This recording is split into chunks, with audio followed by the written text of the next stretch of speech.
Hello and welcome to Absolutely Marvel in DC. I think my voice cracked, but that's fine. I'm Dylan, and this is Dan. Hello. We're back at it, with another Superman and Lois episode review. This episode historically marks the day that my hope in this show went back down to where it started. But I think Dan liked this episode. So I didn't hate it per se, but I definitely this was one of the ones where we kind of got the start to like 5 different directions that they want to go with the show, where they're like, okay, so we've got Kilgrave, we've got Morgan Edge with the cliffhanger that I'm not going to spoil right away at the start of the show. We've got the Sam Lane? Yeah, Sam Lane. We got him doing his thing as well as his little cliffhanger that I don't want to spoil at the start of the show. You can tell that they're and that's just with Superman and Lois. We're not even talking about the kids yet. The kids. Or the other kid. And anyway, this was one of those episodes where it felt like a sampler issue. It felt like an issue where it was kind of them going, all right, these are kind of the things you might expect in this show, and enough of them were interesting enough that I was like, okay, I'm kind of interested to see what that plot line looks like when we finally get to it. This was not an episode where I'd be like, hey, you who does not like Superman, you should watch this show. This episode made it amazing. No, I'm not saying that at all. But, it did not make me want to go, all right, I'm done with the show. I don't want to watch this anymore. I'm fully out. But you tell me why this reduced your hope. And you know how in like Dark Souls, this is the second Dark Souls reference I've made in this recording session, where it says like humanity restored after you eat a humanity. The opposite of that. No, I found a new opinion on CW shows with this, because usually, like you were saying, like sometimes you watch a CW show and you're like, I don't want to watch this anymore because of this episode. This one was just like, somebody messed up. Like this episode just was not edited well at all. Okay, what do you mean by that? Like, so in what way? The pacing of the editing, and some of it is direction, but like there were certain parts of this episode that felt like I was watching a trailer, and like trailers. Okay, yeah, I could see that. Trailers are cut in for context, I am a video editor for a living. Trailers are cut in a very specific way where you really aren't giving much context. You don't really care about context, and the pacing is usually, especially for superhero stuff, the pacing is quick to get your audience's attention and throw as many references on screen as possible to make the little comic book nerds squeal. And this episode like kind of felt like that in a lot of instances where, one thing happens and the scene doesn't end. It just gets cut off before the next scene starts. And it's not like they were doing that on purpose. It genuinely felt like somebody went in and said, there can't be any silence in this episode. There has to be people talking and talking and talking. Mm-hmm. And we just move. No establishing shots. Just go. And that's it. I noticed it about, I don't remember I think the exact moment I noticed it was when they cut to Kilgrave, who is a character we had never seen before. Okay. Has he been in Supergirl at all? No. Okay, because I thought it was really strange that they did nothing into him.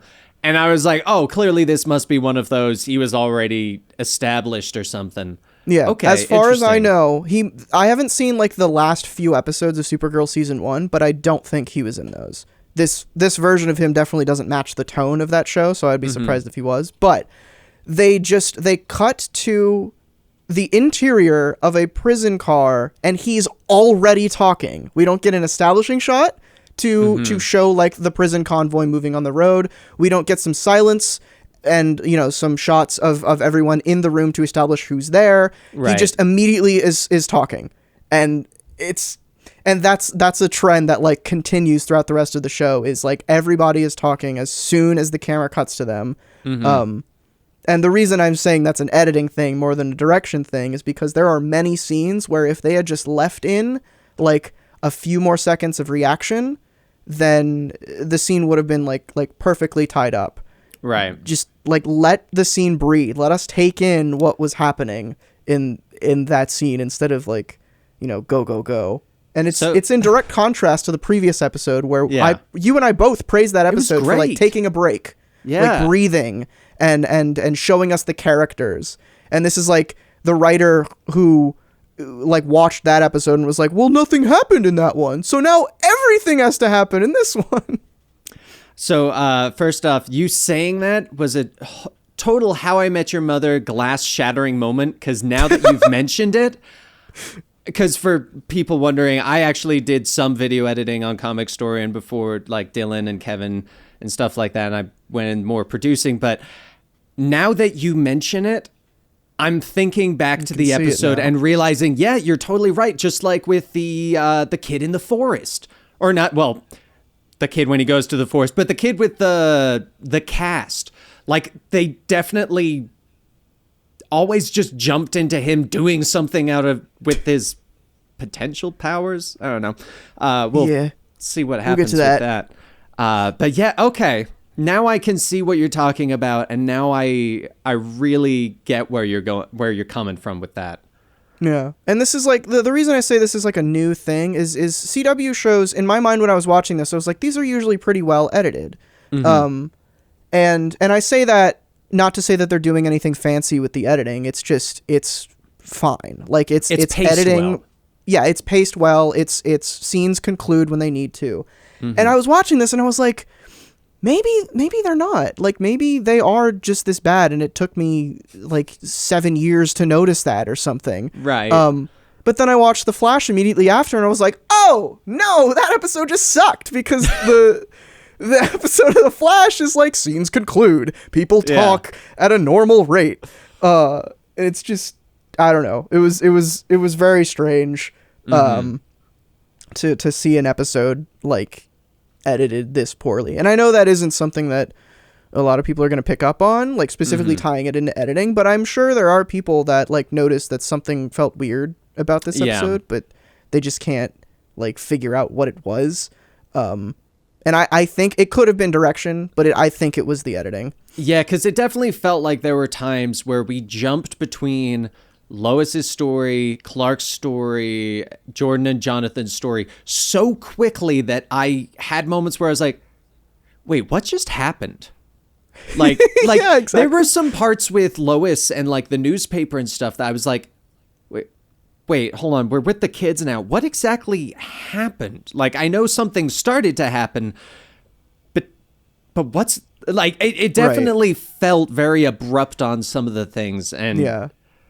Like the part where there's a couple more examples, like in the Smallville, what's it called? The Smallville Gazette or something like that. I don't know. In the paper when they have that scene where it happens within like 3 seconds where what's her face is praising Lois for the story she writes, and then immediately someone comes in, the lady comes in, Edge's lady, and is like, yes, is like, oh, you can't do that, and Lois is like, oh, boo-hoo, and then the scene ends. Like that. Yeah, that's actually one of the exact scenes I was thinking of just now. Like it felt like, okay, there should have been more to that. Like I feel like there should have been a lot more to that to emphasize it, as opposed to just, hey, you wrote that, you're not allowed to write it, or we're gonna sue. Okay, bye.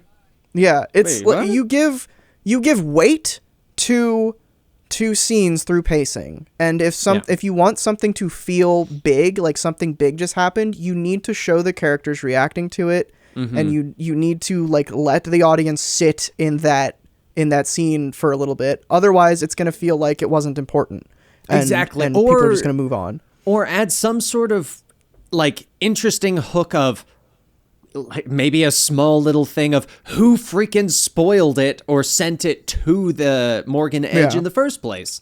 Because like that was another thing. I was like, I don't recall them ever saying how they got a hold of that article that she was going to.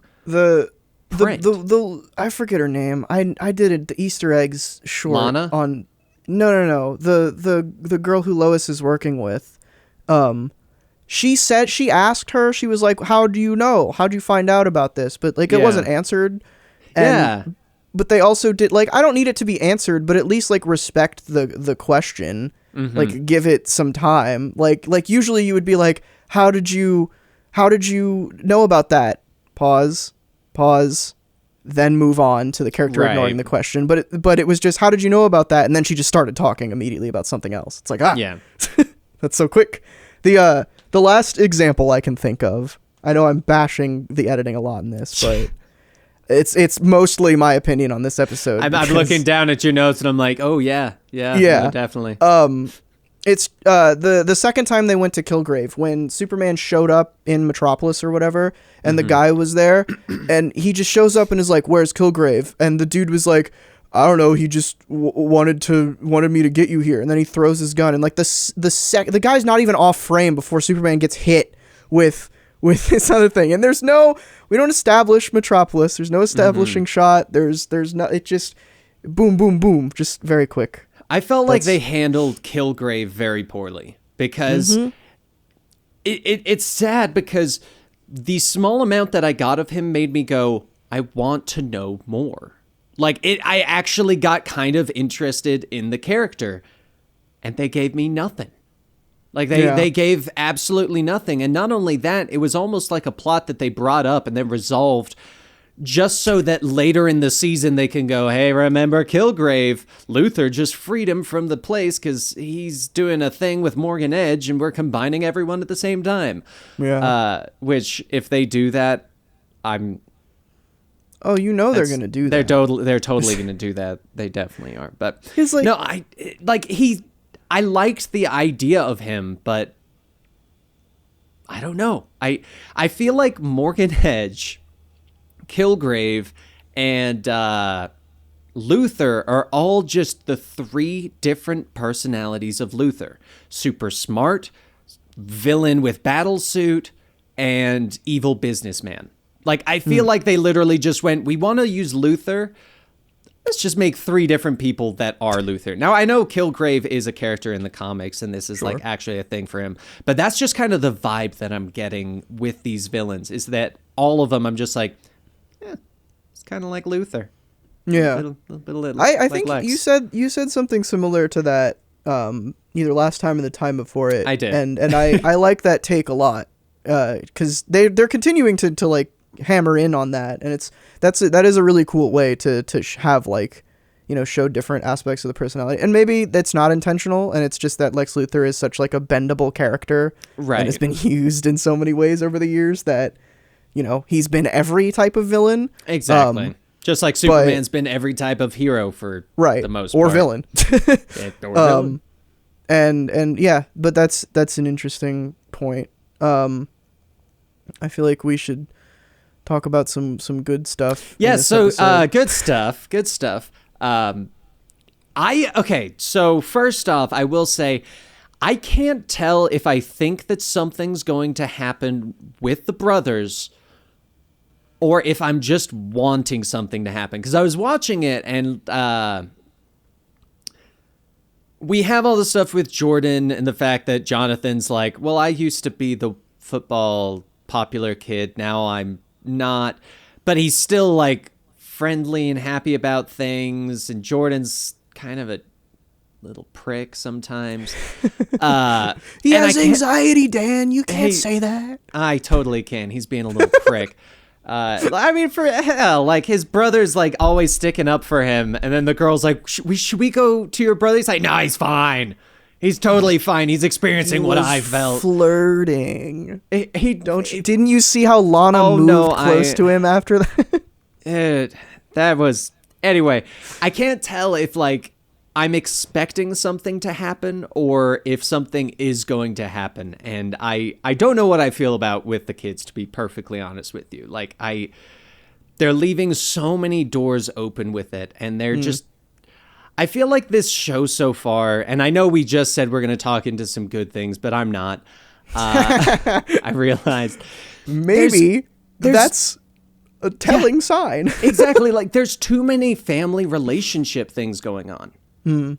Like, I feel like there's just too many going on. We've got the brothers with each other. We got the brothers with the dad about the fact that he is Superman. We got the brothers with the grandpa with the fact that he now knows that the kids know that their dad's Superman. We've got the relationship between Clark and Lois. We got the relationship between Clark and Sam, with Lois and Sam, with Lois and Lana, with Clark and Lana. And there's just so much going on that I'm like, can we ease up just a little bit? I know it's CW. I know that that's what I was gonna say. Have those kind of things in it, but I feel like, and this could actually be related once again to what you were saying with the editing, that maybe just the pacing and how fast they jumped between those different things is what's making it stick out in my mind more.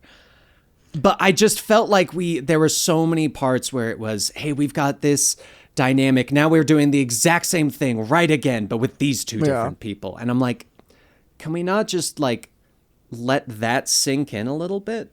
Like, can I not just experience this relationship, calm down, let me breathe, then throw this relationship in my face?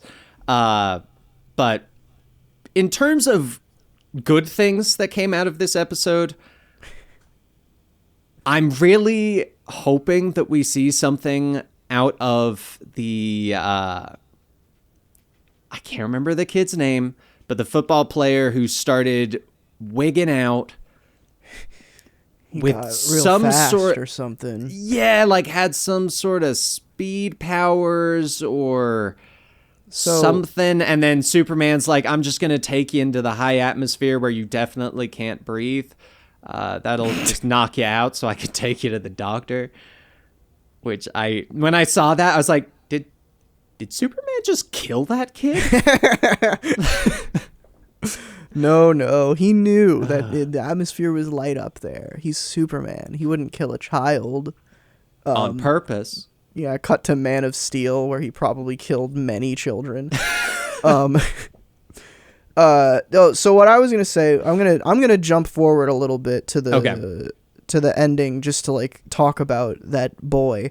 So the end thing where Morgan Edge and his lady friend, she punches a hole in a wall in a mine that they bought, and it's revealed like, oh, the reason that they want Smallville is because there's X kryptonite here.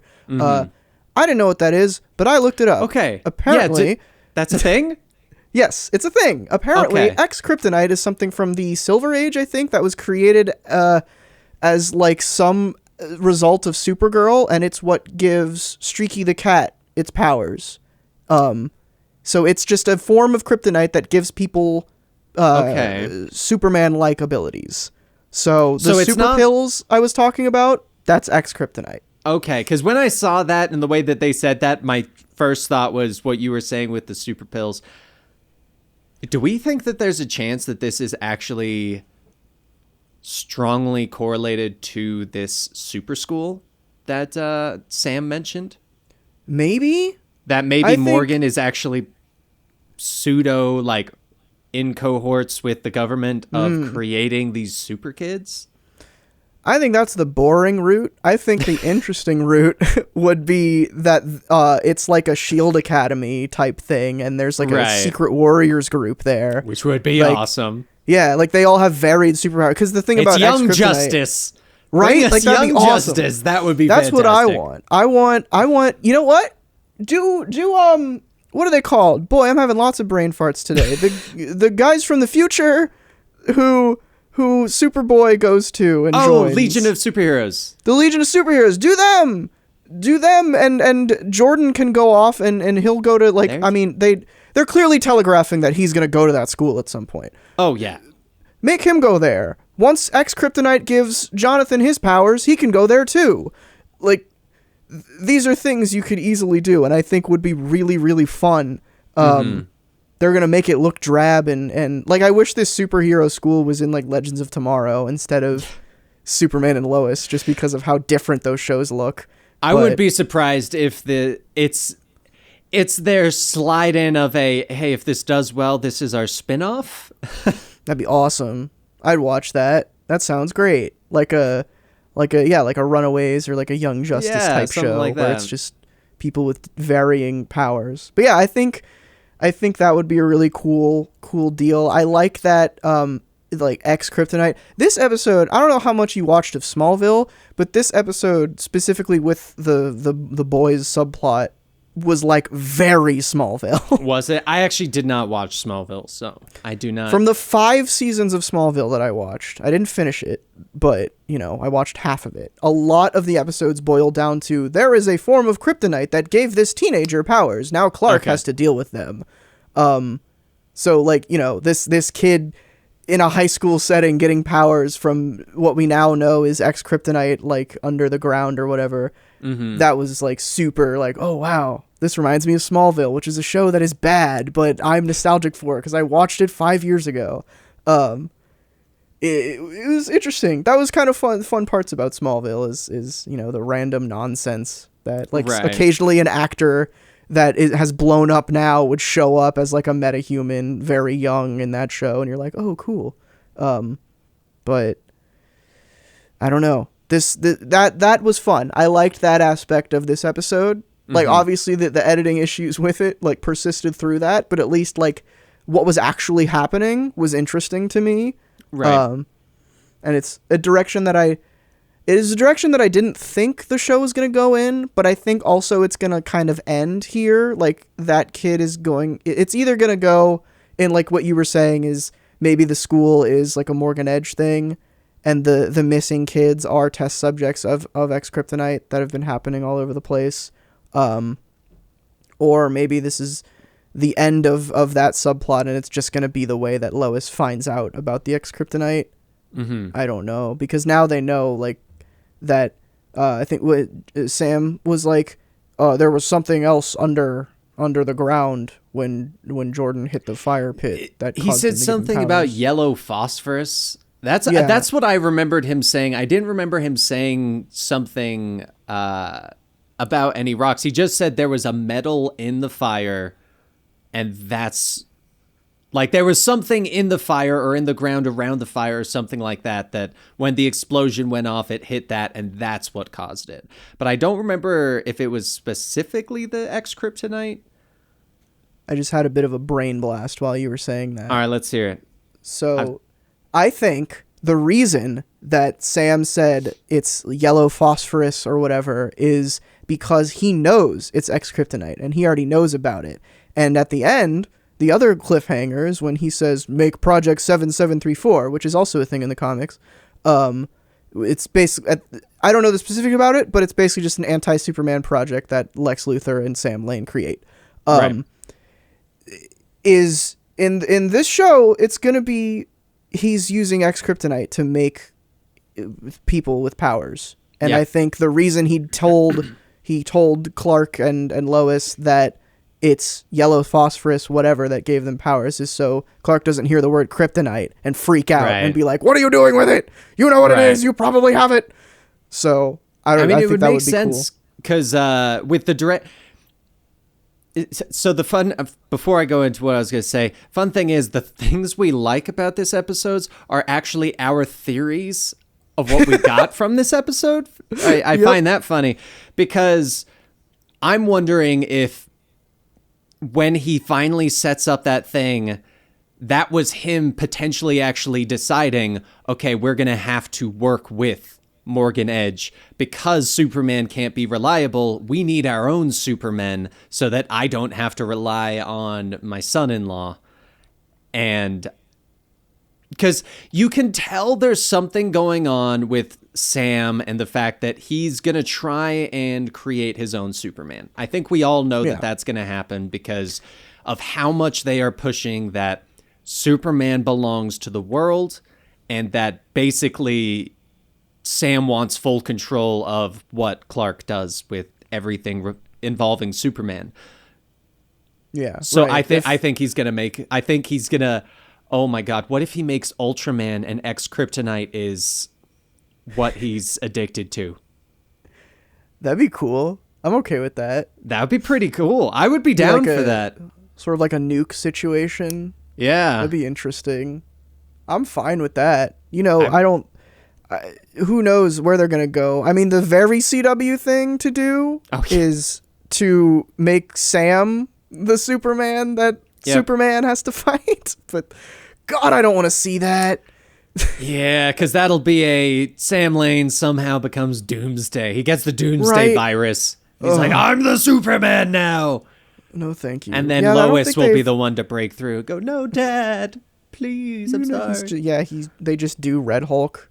Yep, that's exactly. Saying he's a general and everything. That's exactly what I was thinking. Oh no. There was another thing that's like what you mentioned about the things we liked about the show kind of being theories. That was like the biggest thing I liked about this show is that now that they revealed like the X-Kryptonite thing, and that the X-Kryptonite gave that kid his powers, and that the X-Kryptonite is probably going to give Jonathan his powers, and that the X-Kryptonite is the thing that Lois is investigating. Like, I like that X-Kryptonite and like, because they've telegraphed before that all of these plot lines are going to intersect at some point, which is what you should do when you have a bunch of subplots going in a show like this. Right. And they're continuing to hammer that home, is that, yes, all of these, the Morgan Edge and the Lex Luthor and the Sam Lane and all these different things are gonna come together in some way that I hope is really satisfying and makes episodes like this, where they're kind of all over the place and they have to shove a lot of stuff in. Well, have to is a strong word. They do that for some reason. I think it'll make it worth it, hopefully, just because, I don't know, it's satisfying to see like a bunch of stray subplots come together. I hope that there's a scene where everyone has been working on their own and like the whole family shows up in a room at the same time and you're like, you knew about this? You knew about this? Whoa! That would be fun, like a Scooby-Doo scene. Right. And then you got to have the classic humor of one of them, I was just going to the bathroom. Yeah, Jonathan is just like, he had no idea about any of this. And just like shows up out of the blue like, oh, I was just visiting Grandpa. That would be great. I think this show, I think it's currently in a weird position of, I don't know if it has me hooked. Last time I'm pretty sure I even said, it's got me hooked. Same. I don't know anymore. I feel like the potential is there. I feel like there are so many realms of possibility that they could dive into. And I think it's all going to be about the directing, the editing, the pacing of this show, because they've already put out so many different subplots, like you said, that you got to be careful not to overload the viewer, because especially when you're in a part of the Arrowverse, aka the CW verse, where you're trying to make people want to watch your other shows, you can't put so much into one that you have trouble keeping track of what's going on in this single show. And I'm a little nervous that that's where they're going to go with this show. I'm hoping that they don't, because last week's episode proved that they can do it. Like, they already showed that they can make an amazing show. So I guess, we'll find out next week which one's going to be the more prevalent one, if it was just a crappy week, maybe. Right. But yeah, I think this show just as much as the other CW shows, maybe more, because I do feel like the appearance and the higher production value, it's not really, they just color graded it differently. Right. But it's clearly trying to look like, above its class, like it's batting above its weight. I think that is making us expect something different, and we're not getting anything different, because I've never seen an episode like be this severely like poorly made out of a CW show, but I have definitely had episodes where I'm like, wow, this is great, this show is awesome, and then the next week I'm like, oh God, what happened? Yeah. So I think it's going to be a roller coaster just as much as the rest of the CW shows are and have been for years. So we'll see. Well, but fingers crossed. Yeah, fingers crossed for sure. It's got the potential. That's all I know, is that this show does have the potential. They've shown it, and I hope they can reach that potential. Yeah, so. Me too. I think they'll hopefully get back on their feet, but poor showing this week. I think we can agree. Yes. No. Yeah. Anyway, thanks so much for watching Absolutely Marvel and DC Comics. Let us know what you guys thought about this episode in the comments. Maybe Dan and I are crazy and you love this show. I'm sure we've just been editing for too long, and we just noticed these small things that it's like, oh, that really got under my skin. Yep. I would love to see if I shattered the glass for any of you like I did for Dan. You definitely that would be very did. validating for me. You definitely did. So yeah, let us know in the comments about that. I'm Dylan, that's Dan. Do the YouTube thing, subscribe, click the bell and everything. See y'all next time.